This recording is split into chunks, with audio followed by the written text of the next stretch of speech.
it again. Good morning, everyone. I would like to remind everyone to please make sure that all cell phones are turned to the off or vibrate position. Also, please be advised, our city council meetings are broadcast on Comcast Channel 99, AT&T Uverse, and the City of Gadsden YouTube channel. The meeting of the Gadsden City Council will come to order. The chair calls on City Clerk Alvin Nelson for the roll call. Councilwoman Toles. Here. Councilman Williams is absent today. Councilman Worthy. Here. Back. Here. Wilson. Here. Cannon. Here. And Reed. Here. We have a quorum present and our meeting is open for business. I'm going to ask Councilman Back to lead the invocation. Please stand and remain standing for the Pledge of Allegiance. Let us pray. Most gracious and Heavenly Father, we thank you for this day. We thank you for the privilege of living in Gadsden, Alabama. God, I ask you to bring your presence here this morning. Give us wisdom to do the things that we need to do to help our city to move forward, Father, and to be with all the families that are represented here. We ask you to be with all of our police and firemen and first responders in this cold weather, God. We ask you to protect those that need help and that they would find warmth and love and care through all the various organizations that are offering that today. Father, we pray all this in Jesus' name. Amen. I pledge allegiance to the flag of the United States of America and to the republic for which it stands, one nation under God, indivisible, with liberty and justice for all.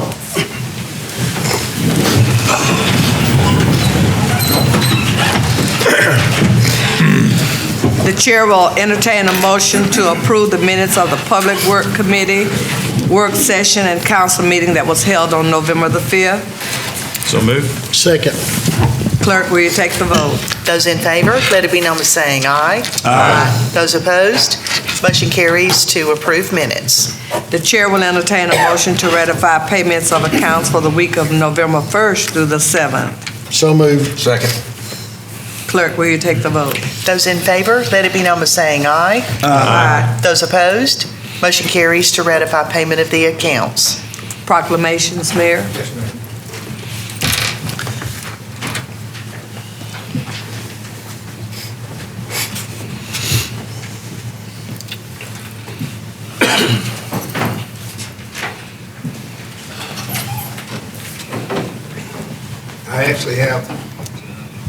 I actually have three today.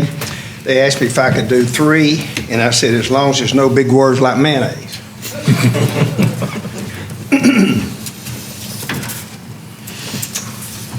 The first one is concerning Manna Sunday. The City of Gadsden is committed to the welfare of its citizens, especially those in need. Manna provides a physical and emotional well-being of our residents who are elderly and homebound by furnishing a daily nutritional meal and companionship. 138 volunteers delivered over 30,000 meals last year to over 150 clients. Donations from places of worship are one of the biggest sources of funds to sustain Manna. I, Sherman Guyton, therefore the mayor of the City of Gadsden, by virtue of the authority vested in me, do hereby proclaim November 24th, 2019 is Manna Sunday in the City of Gadsden. You know, I used to have some apartments a long time ago with people like over 55, and a lot of times the person who delivers manna, that's the only person they see all day. Had one little guy who was retired from the Army, and then he retired from the Air Force. He was about low 80s, and I walked over there one day. I heard the music playing Frank Sinatra, and he was all dressed up, you know, and I said, "What are you doing?" He said, "Well, I was just waiting on my manna meal." He said, "You know that little girl that comes out here, she's pretty cute." And I didn't know if she liked Frank Sinatra music or not, but he is a sweet little guy. Put that right there.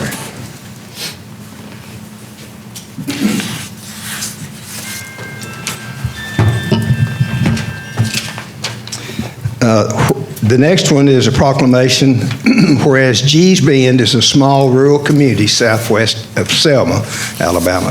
The artists and their ancestors that live there have for decades been isolated by geography, outside indifference, and extreme poverty. But their lives are rich with the family, faith, and community. The town's The town's women have developed a distinctive, bold, and sophisticated quilting style, which is based on the African American quilts, with a geometric simplicity, working with useless bits of cloth, fashioned products of everyday life, mental agility, and deep sensitivity and genius. Whereas the quilters of G's Bends have been created one of the most astonishingly beautiful and original bodies of artwork in the world. Their masterful works are the products of both tradition and innovation, and the women of G's Bend have passed their aesthetic skills down through at least 6 generations to the present. As young girls, many of them were or apprenticed to their craft with their mothers, female relatives, or friends. Other quilters, however, have been virtually self-taught. The quilts from G's Bend speak to the invisible past of the dark era of slavery and Reconstruction. The quilters are religious and patriotic citizens who have made some of the most beautiful quilts in the world.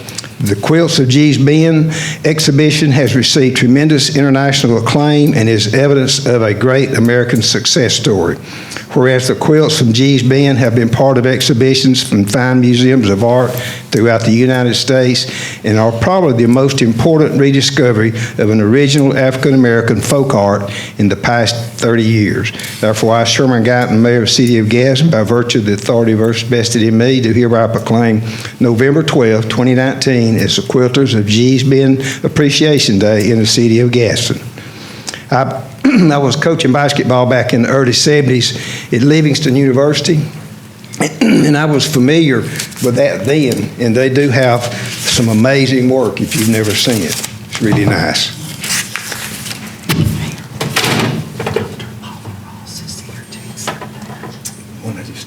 Oh, I'm sorry. I didn't have a note. Dr. Paula Ross, would you come up? I'm sorry. I didn't have a note. Usually they have a little tab right here. I'm sort of brain dead most days. Just to get a picture right here. You're gonna have to hold it on. I think that's guys for men too. Yeah, I want to, yes, You're I do. welcome. No, I don't. That's pretty good. The reason we are doing this for the G's Bend Quilters is they are going to be here this coming weekend. Theater of Gadsden is doing a musical called Quilters, which is the story of a woman and her 8 daughters, and it's really, really beautiful music, incredible stories. It's the stories of these pioneer women and what the quilts meant to them. The overarching theme of it is that the quilts, kept them warm, were gifts, meant everything, were their own history, just like the G's Bend Quilters. So opening night is Friday night, and the G's Bend ladies will be there. We will have a reception after the play. This is at the Ritz. Opening is at 7:30 Friday night. There's another one Saturday night.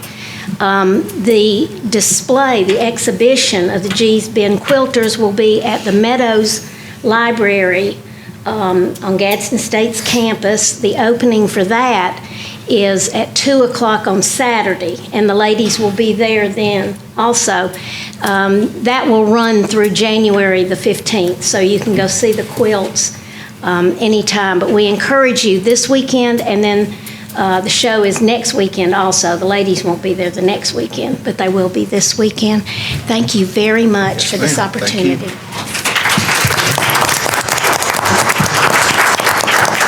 If you haven't been to the Ritz lately, you might want to go to that. It would be real interesting. The building looks just like it did in the 60s when I used to go to the show there and stay all day. All right. Also, Manna, is there somebody here from Manna? Come on up. Sorry, I didn't have a note on that one either. Go ahead. Madam Chair and City Council and the Mayor.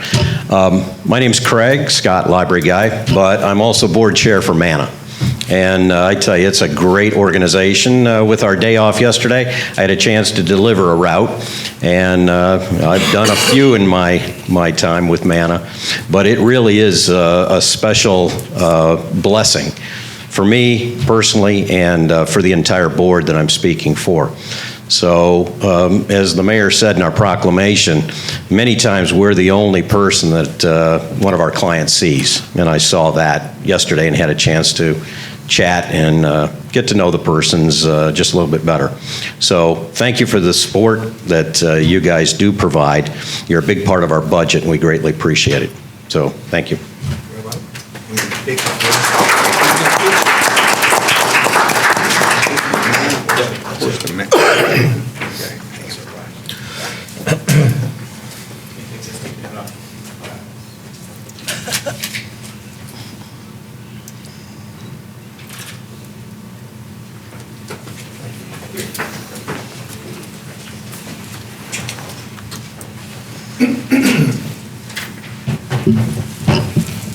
The next one is about music.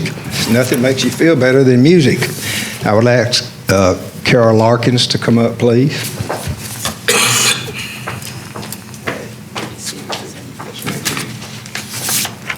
Whereas music, the universal language of peace, is one of the great arts and an outstanding feature of our culture, the National Federation of Music Clubs, having as a foremost objective the promotion of American music, will stage its annual Parade of American Music throughout the month of November.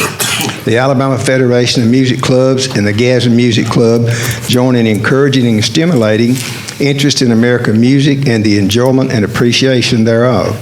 The Parade of American Music is designed to give our own worthy United States composers recognition, encouragement, and support, and to impress upon the public of the United States that it has creative as well as performing musical artists and a musical culture equal to that of any other countries. Therefore, I, Sherman Guyton, the mayor of the city of Gadsden, by virtue of the authority vested in me, do hereby proclaim the month of November 2019 is Parade of Music, American Music Month in the city of Gadsden, and urge all citizens to join in the observance and share the joy of the music. Would you like to say anything? Okay. Thank you.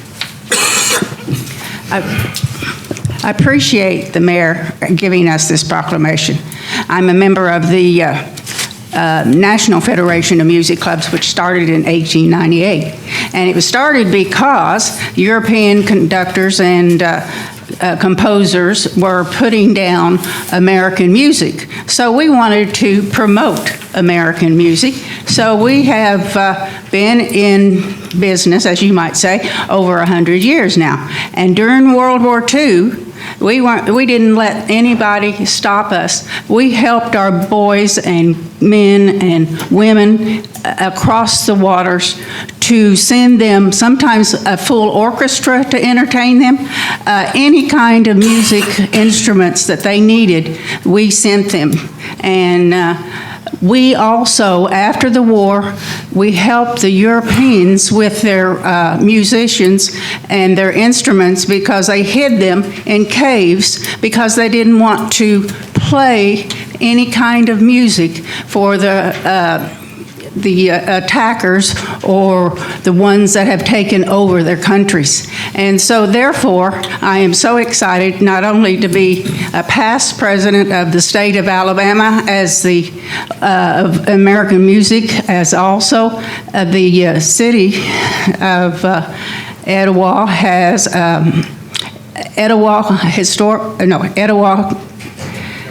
we have a Gadsden Music Club, I'm sorry, and we're very proud of what work we do, and if we wouldn't be able to do all the work we are doing now if it wasn't for the mayor and the city council. And I want to put in a word for the mayor's secretary. She has been so nice to all of us that whenever we call, she is so friendly and happy, and she will do anything that we ask her to do if it is within reason, and I appreciate it. Thank you.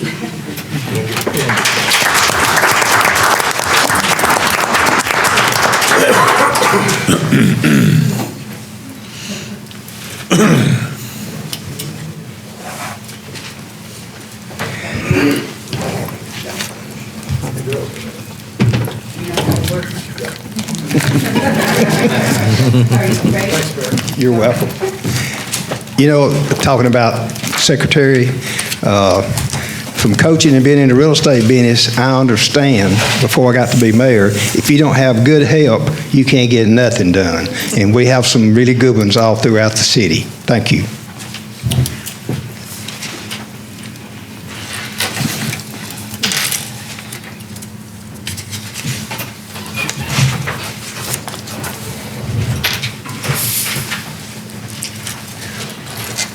Under unfinished business, no action will be necessary regarding the resolution on abatement of nuisance on property at 102 South Burns Street in District 6. The nuisance has already been abated by the owner. New business, there's none. We have a department report from Mr. Ellison.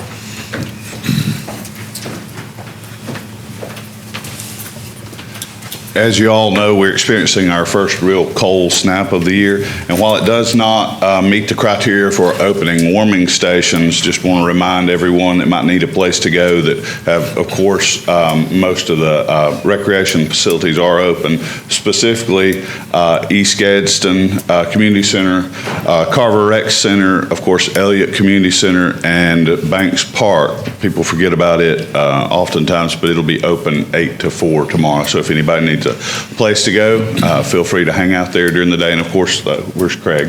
The library, various branches of the library are open as well. So thank you very much. Okay, we have a citizen request. Mr. Michael, I'm gonna call you G because I don't want to mess up your last name, so you can give us your name. That works. I'm very used to that. Good morning. I'm Mike Galliardo. I'm the music director and conductor of the Etowah Youth Orchestras and also serve as the music director and conductor of the Gadsden Symphony Orchestra. I want to first thank Mayor Guyton and the members of the Gadsden City Council for the opportunity to address you this morning. I'm joined by representatives from performing arts organizations throughout Gadsden, including Debbie Bowes and Bryce Anderson from the Etowah Youth Orchestras, John Hicks from the Gadsden Symphony Orchestra, Paula Ross from the Theater of Gadsden, and Skylar Wheat from Characters Theatrics. We come to you today as a unified collective to thank you for the support that you provide to performing arts organizations in Gadsden and Etowah County. We know that you, as well as our county commission, our local municipalities, our legislative delegation, and our Chamber of Commerce and Tourism Board value what the arts bring to our community. We know that you see the value of the arts as our organizations are seen by all as one of the centerpieces that enhances the quality of life in our community and makes Gadsden and Etowah County attractive and vibrant areas to live and work, raise families and retire, visit and return to. Today we come to you with a request. We need your help. Thousands of people each year, citizens of Gadsden and Etowah County, residents from throughout Northeast Alabama and all over the state, even those from greater distances, participate in the work of Gadsden's performing arts organizations. They are students, young people of all ages who rehearse and perform at the highest level. They are adults who enjoy the creative outlet that participation in the performing arts provides. And they are audience members of all ages who recognize the quality of the performances presented by all of these exceptional organizations. And together this morning we are asking for your support in a way that celebrates the amazing work that these groups do. We need a place. Gadsden, Alabama needs a performing arts center, one that is worthy of the quality of the programs that we have here, one that can showcase the talent of our young people and our adult artists, one that can celebrate the vibrancy of the arts in our community. There are, of course, spaces for performance in Gadsden right now, and we acknowledge this. All of our organizations have wonderful working relationships with Wallace Hall Fine Arts Center and Gadsden State Community College. But we all must also acknowledge the difficulty of having just one true performing arts space that is shared by every organization in town.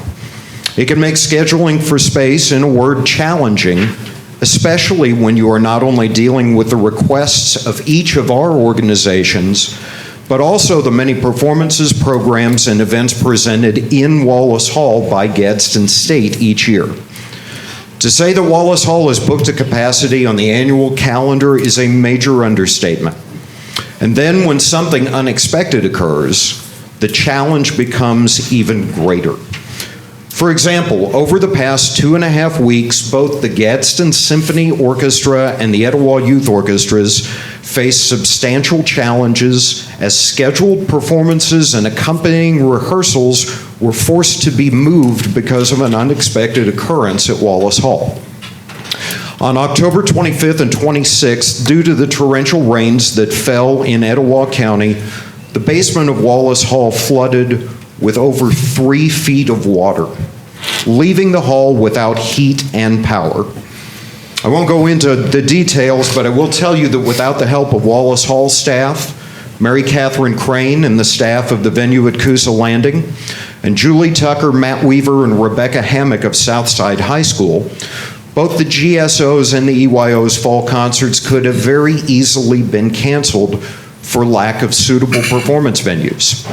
The equipment of the Etowah Youth Orchestras, which we share with the GSO for performances, was moved to and from various locations a total of 10 times over a 13-day period.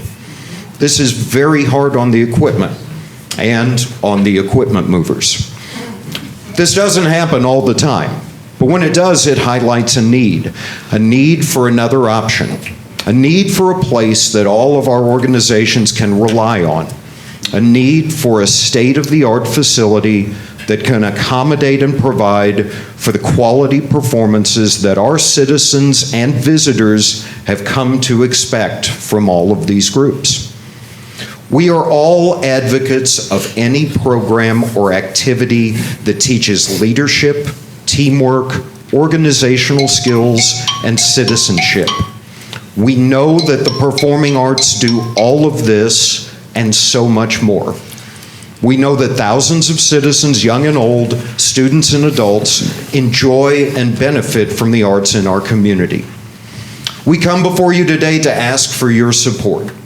Let's take Gadsden, Alabama to the next level. Let's create a performing arts center that we can all enjoy, that we can all be proud of, that we can say, yes, look at what we've got right here in Gadsden. It's time. Let's work together to make it happen. Thank you.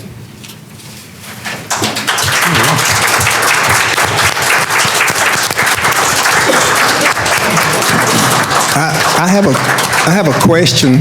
Absolutely. If you tried the venue, it'll handle anything.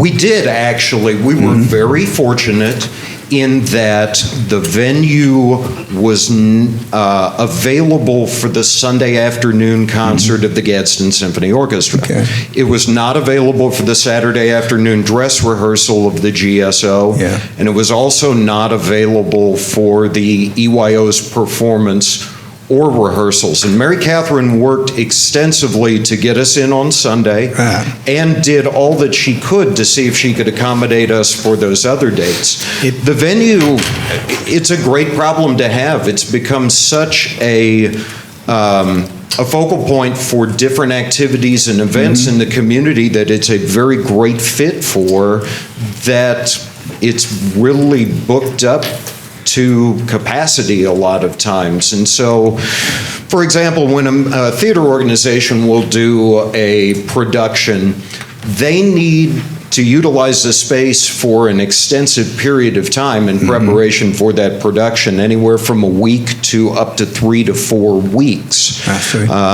That becomes a challenge. But we appreciate everything that Mary Catherine did for us to at least get the Gadsden Symphony concert into that space. Okay. And I'm more than happy to answer, if I can, to answer any other questions that anyone might have. Would the Community Center not work for that? It's the size of the stage.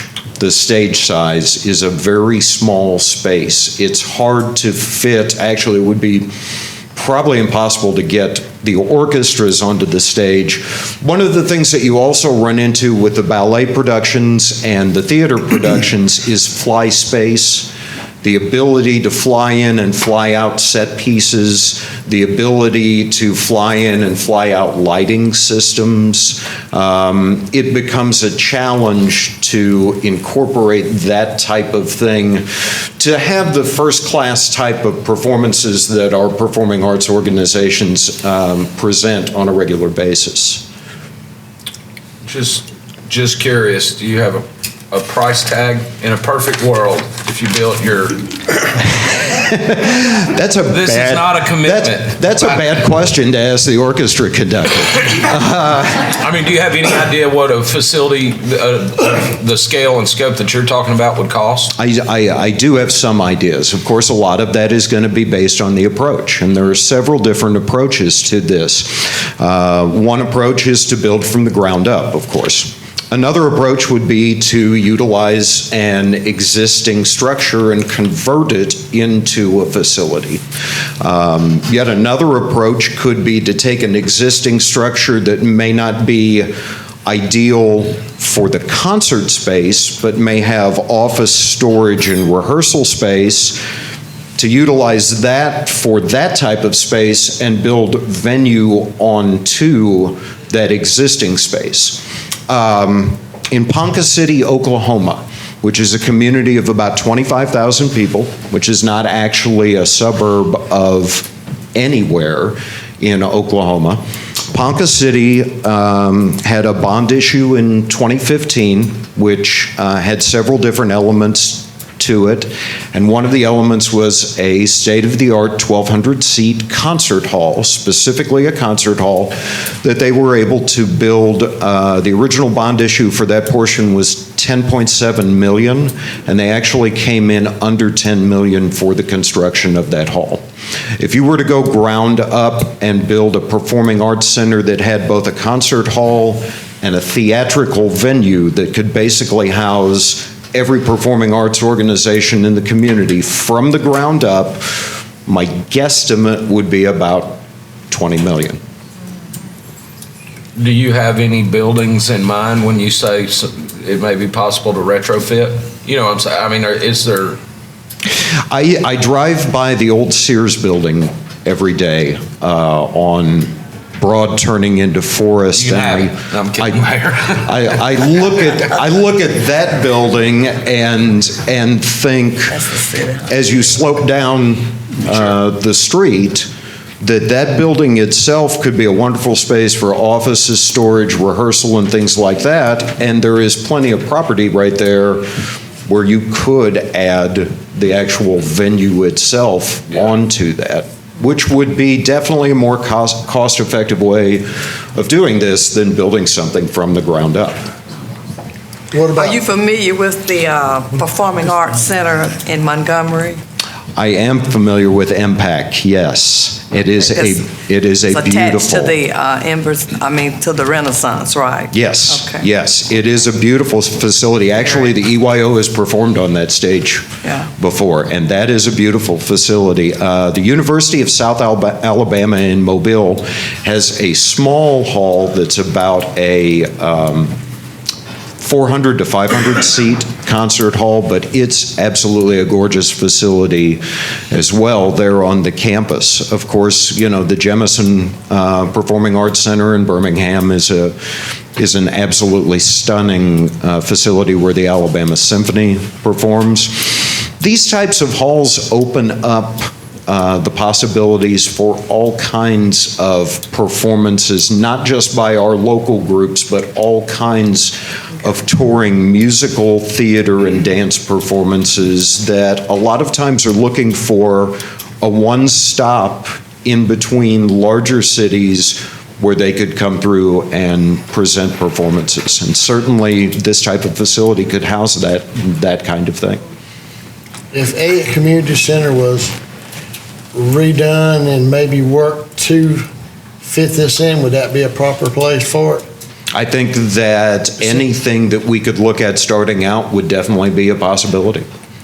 I would love to go revisit that space and look at it and see what we'd be looking at. But I think that the possibility could exist. I don't know, from the perspective of the performing arts community, I don't know what the fit would be, but I certainly wouldn't rule it out. I was just thinking it needs some work done on it, and we have our seniors lunch in there all the time. Our seniors eat their nutrition program. We could keep all that stuff and keep a community center there and maybe help do this too. That's just my thought for down the road. Since it's already there, you're on Megan Boulevard, you've got all that parking behind there, the church parking and all that. That was just a thought I had. Sure, we'd be happy to entertain any approach to this. Thank you. Thank you. Great. I'd like to say this, so it'll be on TV about what you're saying. The biggest problem we have here is people don't want to work anymore. We got 1,800 jobs in Etowah County. Most of them are the auto suppliers, Mercedes-type customers and all that. Some of them won't even come back and get their paycheck after they work 3 or 4 days. And there's an article in the paper about that this morning where the majority of the kids coming out of high school thought all they needed was a high school diploma. And so if you have some kids in your house 18 or older and not working, you need to make them go get a job. I mean, it's real simple. The more people working, the more money we have coming in here to do things like what you're talking about. But I just don't understand that. I worked 2 jobs all my life, and I don't understand it. So, but thank you. Thank you. Yes, sir. All right, thank you. Great. Thank you.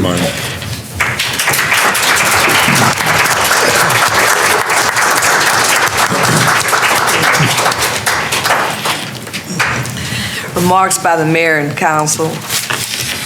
Mayor. I don't see anything else. Councilman Worthy. Yes, I just want to make this announcement. Oh, my mic's not on. Let me find it again. Lost it.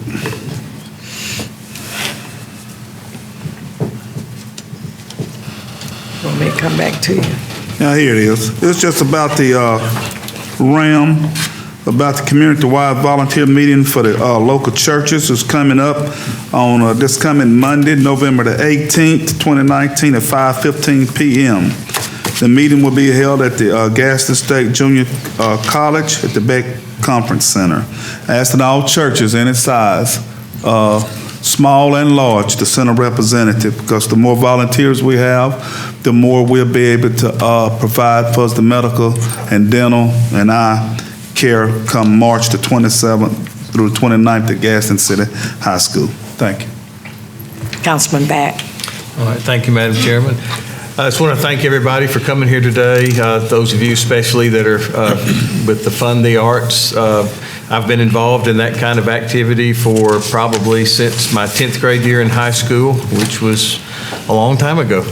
And so I certainly have a desire to see Gadsden be all we can be for something like this. My thoughts is that you get the stakeholders at a table, and it's going to take a series of discussions and meetings, because what fits for, say, the Theater of Gadsden may not quite fit for a symphony orchestra. So there's differences of opinions and different thoughts. You're looking at spending $10 to $20 million of taxpayer money. And those that you see sitting up here, since we ran for these offices and were elected, then we have that awesome responsibility of how do we shepherd that money and how do we best spend it and invest it. So that's an arduous task. It'll keep you up at night. If you don't believe me, run for office and sit up here, and then when you go to sleep, you'll have those thoughts going through your mind of, am I making the right decision? Because I think we all take it very, very seriously. It's a big responsibility. And then there's the ongoing expenses when you build something like that. They just don't operate by themselves, and so you have to budget for power and heat, cool, and personnel. And then there's matching taxes, there's health benefits, et cetera. So you see the picture that I'm building. So there's more to it than just building a building and building a structure. Studies would need to be done. Huntsville, I just saw recently, is having they're going to launch some kind of a program like this. Rome, Georgia has a facility downtown. Oxford, of course, has their performing arts, which is an outstanding facility, and they have a good program. So can you overbuild, and therefore there's too many options for people? And so you have to look at all those things. I'm saying all that to be responsible. My emotional side wants to build it tomorrow, but the responsible side says, you have to step back, and the mayor knows more than I do about this. Take a deep breath, and you have to look at all the options that are out there. Then you have to look at the financial side of it. So I think it's a great idea. The vision that Michael has cast, I think, is a great vision for our city and for the future. I think it's definitely something we should take a really hard look at and just see what can take place. Something like this doesn't happen overnight, obviously, so you have to really study it. And I'd love to be a part of doing that, and I'm sure others would as well. So I just don't want you to come up here, Mike, and have a great idea and nobody's responding in a way that, hey, you're throwing the ball and we're catching it and we need to kind of throw it back. So I'm throwing it back by saying, let's talk about this and let's think about this as responsible adults and let's see what can happen. And maybe it can, and then maybe it can't. We just have to look at it, and I think from every angle, from other cities, what they're doing, what the possibilities are. But I really do appreciate y'all coming. This is what government's about. This is democracy. This is how it works. You come with your ideas, and you come with your passion, and we all sit like reasonable adults, and we talk about it, and then we study it and make good decisions based on facts and based on research and based on surveys and all kind of things that go into making these kind of decisions work. You have to kind of check the emotions, because I can see it. I can see what it could do, and then I get emotions, and then I want to do it. And then I sit back and I think, okay, how does this work, and how can the city fund this? How can we make this happen? Is it a public-private partnership? Do we go out and seek private donations and private industry to come aboard? So there's a lot of different ways that we could probably approach this, and I think it's exciting that you folks have come up with the idea and that you've approached the mayor and the city council for doing this, and I applaud you for that. And let's just stay tuned and let's stay together on this and see what can happen. Thank you very much. Councilman Wilson. The only thing I'll say is, obviously, I know, Mike, that you have strong opinions about Wallace Hall, and obviously your counterpart, I guess, there, or cohort there with Mr. Gallardo is very passionate about Wallace Hall and the value that it brings. Just on the surface, to a much simpler version of what Councilman Back just said. I mean, this is an expensive price tag. If we're talking about how do we really get something done here, I personally think that a path has to go through Wallace Hall. Maybe if there's a way for us to talk about expanding Wallace Hall in a partnership with Gadsden State, like you said, starting from zero and building, it's an expensive task. So just being frank, I think that we may have a better shot at trying to work with Gadsden State and see if we could improve Wallace Hall or expand it and to add those offices and administrative capabilities. And again, I don't have control over making those decisions, but from my perspective, I think we could get there faster if we were talking about expanding an existing space and adding some features to it. Councilman Cannon. Thank you, Madam President. I was just sitting here thinking, I don't know how much it would be used, if it would be used 10 months out of the year, 9 months out of the year. And like the mayor was talking a while ago, if we could just get the people in Gadsden to start working, the people that's capable and able to work, this young generation, get out there working, we would have more money, we could do more stuff. We've tried, Councilman Worthy has these job fairs once a year. I think you've been doing it, 7 years, Councilman Worthy? Five. Still don't have enough people coming to apply for the jobs, and the ones that apply for them, most of them don't never show back up.